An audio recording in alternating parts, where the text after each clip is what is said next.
So here we're told that the prize money for the first, second, and third place was $30, $10, $20, and $10. So this is third, and no other prize money was awarded. Now you could enter each photo in only one category, but you can submit unlimited number of photos. So we're told that Julia received a total of $110 in prize money. How many of her photos were awarded second place in their category? So I'm going to call this N1, N2, and N3. So this is what I'm looking for, number of photos that were awarded second place. So we know that the total is 110, so total prize would be the number of photos that received first prize times the value, and same thing for the second and the third. So that's the first constraint. And note here that N1, N2, N3 are integers, and often that can reduce the number of solutions that are possible. So I'll divide by 10. So that's my first equation in the main stem. And then we'll go to the statements. So twice as many of Julia's photos were awarded third place as were awarded first place in their so these kind of statements can be a headache. Twice as many of Julia's photos were awarded third place. So N3 is 2 times N1. And sometimes, you can do it with numbers. If N1 is 4, N3 is 8. Does this make sense? Twice as many were awarded third place. Yeah, it does. So sometimes I'll do that if the statement is kind of giving me confusion, which does happen. So N3 is 2N1, and I'm going to replace that here.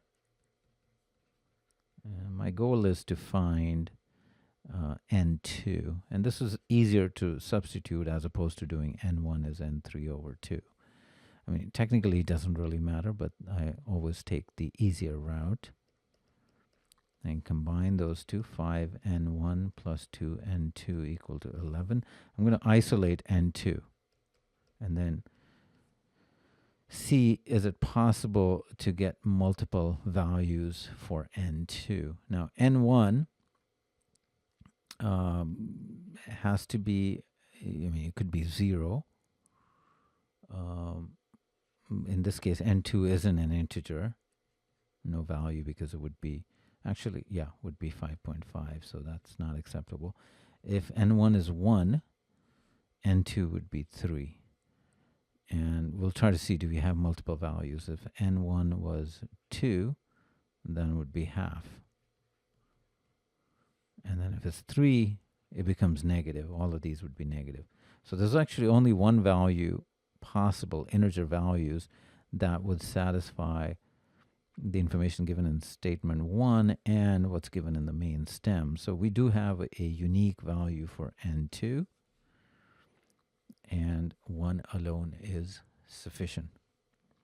Now, if we look at statement 2 alone, a total of 6 photos received awards. So that's the condition is 6. Now again, we want to do some work to make sure that it's not sufficient. Either you have 2 examples, and in this case, I'm going to subtract them to kind of get rid of N3.